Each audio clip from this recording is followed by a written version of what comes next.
баяғыдан өздеріңдер аталарың, папаларың, мамаларың бар шығар, баяғыда айтатын дос дұшпан деп. Бұл келін қалай осы подружкасы келді, мен байқадым. Ауылда жүріп, подружкасы келген, мен бұлай енді елім жалмаңдап барып, елдің үйінде подружкасы келді, не болды деп жалаңдамаймын. Бірақ та мен көзім көргендік, мен байқап қоям. Қалай осы подружкасы келді, келіннің мінезі түрі басқаша бола бастады. Мүмкін подружкасымен елеңдеді ма, бір жаққа қыдырып, епелектесі келді ма, жас қой. Соған елеңдеп, өзін ұстай алмай қалды ма деп отырмын. Өйткені бұл жас келін ғой, жас. Әлі өзі бала тапса да балалығын қоймайды. Айтпесе бала әп-әдемі, екі әп-әдемі өмір сүріп келе жатқан не қылған нәрсе ғой? Екеуі жақсы тұратын. Жақсы тұратын, ұрыс-керіс ештеңкесі болмайтын. Баланы коляскаға салып алып, мотоциклге мінгесіп алып, осы мотоциклге мінгесіп алып, көшеде жүрген келін бала ғой, ол не, ол бала ол жек көрсе, не қылмаса ол сүйіп жақсы көріп бір-біріне қосылып әп-әдемі өмір сүріп отырған ғой. Именно сол күні ол бала анау жылда сұлу жағы бар. Келін қайтыс болған, сұлу жағының туған күннен құттықтаймын деп сол жақта болған, ол осы болмаған бала бұл жақта. Басқа жақта жүрген бұл күні? Ол күні жоқ, мына әшейін, ой, сен де тегі сол жолдас баласын құттықтаймыз деп әшейін, енді білесіңдер ме ғой, достар менен құттықтап қояйық деп шыққан ғой. Сол самат болып отыр ғой бұл оқиғалар. Бізге жеткен мәлімет бойынша Мадина қайтыс болар алдында ЗАГСке барып ажырасуға арыз берген. Және ол арыздың тіркелгені туралы ақпарат бар. Біз оның барлығын ресми түрде тексертіп жатырмыз. Енді менің бір ғана сұрағым бар. Өмірмен қоштасуды ойлаған адам неге ажырасуға арыз береді? Мадинаның өліміне Мадиярдың қатысы бар деп санаймыз. Сондықтан бұл арызда істің басқа материалдарымен бірге жан-жақты зерттеліп, Мадиярдың әрекетіне толық құқықтық баға берілуі талап етеміз. Мадинаның соңғы күндеріндегі әрбір әрекеті, әрбір сөзі, әрбір құжаты тексерілу керек. Өйткені Мадина енді өзі сөйлей алмайды. Сондықтан оның орнына фактілер сөйлеу керек. Прямо көңіл айтып, ағайыныз тоқаш пісіріп дайындалып, масқара дайындалды. Мына жақтан зираттан уже жер дайындап қойған, Иә, олар ана журналистер келді, теріс жағынан түсіріп кетті деп түсінбей қалдық. Елден естіп жатырық, бірақ мамасын ұрып кетті дейді. Өкінішке орай ондай да болады. Мамасы шықпай жатыр үйден, мысалы, қорқып қалды. Туыстық қарым-қатынас жоқ, мен сол ауылдың тұрғынымын. Міне өз машинаммен алып келіп отырмын сіздерді қазір. Енді ағайында машинесеміз өзім машинем. Міне зират басын қазған, міне ол кісілер әбден дайындалған. Айтып отырмын, бағана да айттым, қазір де айтамын. Мен сол ауылдың тұрғынымын, ешқандай мен жақтап атқан жоқпын. Шыны керек, міне 40 жыл болды бірақ тұрып атқаныма. Осы неде тұрып қой, зират басына тұрып, міне Мадияр өте кең пейіл, жақсы бала. Екеуі қыз екеуі бірін-бірін сүйіп қосылған адамдар ғой. Ешкім оны алып қашып келген жоқ. Бірін-бірін сүйіп қосылып, көшеде екеуі құшақтасып жүрген қыз бен жігіт болатын. Біз көзіміз көріп жүрді ғой. Біздің тұрғын ғой сол көше. Сол көшеден өтеді. Біз ортасымыз көшен. Олар аяқ жағы біздің көшеден өтеді, күліп жайнап өтеді мысалы. Білмеймін енді орталарынан не шайтан түрткі болғандарын. Мені қазып әбден дайындалыпты ол кісілер, әбден дайындалған. Мен ағайыны болсам, мен мынақты сразу алып келетін едім. Басқа жерге апардым, мен сіздер білмей шатасып. Қазір екінші жерге алып келдім мені. Мен сол ауылдың тұрғыны не болдым, ағайыны жақтап атқан жоқпын ешкімді. Бір-бірін жақсы көріп қосылды ғой. Ене менен келіннің арасында қарым-қатынасты жаман көрсеткен соншалықты, мұны осы үйдегі келінді кісі өлтіргіш қылып қойып жатыр.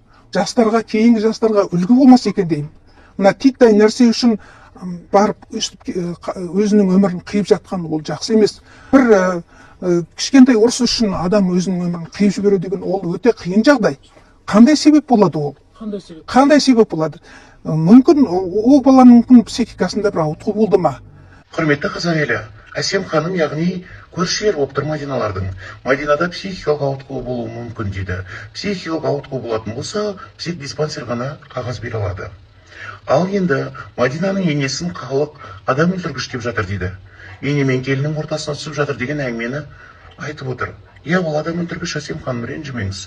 Соншалықты баласы екі қабат келіншегін ұрып соғып жатқан кезде не істеді ол? Шырылдап жүгіріп сізге көмекке барды ма? Әлде айдап салды ма? Малды да олай ұрмайды, арқасының бәрі сырылған, мойнының бәрі көккімбек, құлақ жағынан дейін аяғы да көгерген, ол жайдан жай болды ма? Кішкентай нәрсеге өле бере ма дейді. Қалай сонда оның басы да жарылған? Бұл кішкентай нәрсе ма? яғни енесі де күйеуі де заң алдында жауап беру керек. Енді сізге сұрақ, сіздің қызыңыз осылай ит жауырып жатса, қорлап жатса, дұрыс ұрсын өлер көп болса дейсіз бе? Болар сұлу еді, қараса көз тоймаған, қор болар деп бір жігітке қалар деп кім ойлаған. Солай аяқталды сол арудың тағдыры, әкесінің ол еркесі, анасының жалғызы. Ал жігітке келгенде ол жігіт әлі де бар, ол дүниеде өтелер қыз алдында қарызы.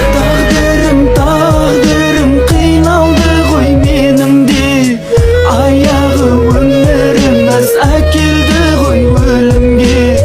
Жаным қиналды ғой менің де, сенбеймін енді алдамшы сезімге. Мына Барниді мен жегім келмей қалды, жек көріп кеттім.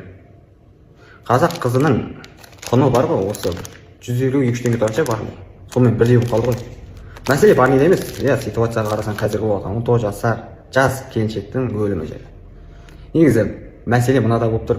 Жігіттер мойындау керек. Көп жігіттер әйел затын, жалпы қыз баласын еркектен бір саты төмен көреді. Солай санап санасына сіңіп кеткен. Көп мәселе соған байланысты. То, что бір саты төмен не істесе де болады, ұрады, соғады дегендей. Мойындау керек оны.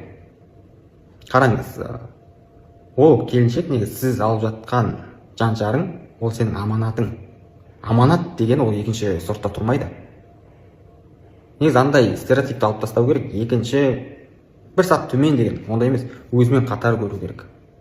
Сенің ұрпағын жалғастырушы кім? Сол сенің жан жарың. Ол сенің аманатың, Құдайдың беріп отқан аманаты. Ол қызыңның анасы ол. Түсініңіздер. Қазір келіндердің қысымшылық көретін заман емес. Интернеті бар, телефоны бар. Бір емес екі телефоннан ұстайды. Автоматта кірді жаюға ерінеді қазір келіндеріміз.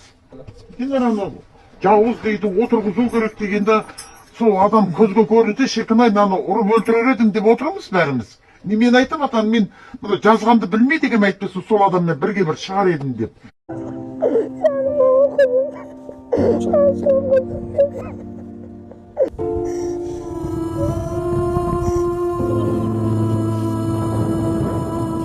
اهدنا الصراط المستقيم صراط الذين أنعمت عليهم غير المغضوب عليهم ولا الضالين. Бейхандарына қайтыс болған Мадина Рашид қызы қарындасымызға бағыштадық. Я Алла, оның жатқан жерін жайлы түгел, біліп және білмей жасаған кінәлары болса кешіре көр Мадинаның өміріне. Біз дәл қазір Мадина қарындасымыздың басына Құран бағыштауға келдік. Келесіп менің көзіме анау бір тұрған зират ерекше болып түсті. Тура мына жерде желеніп жатыр. Оның қасына келіп қазір міне Мадина қарындасымыз келді.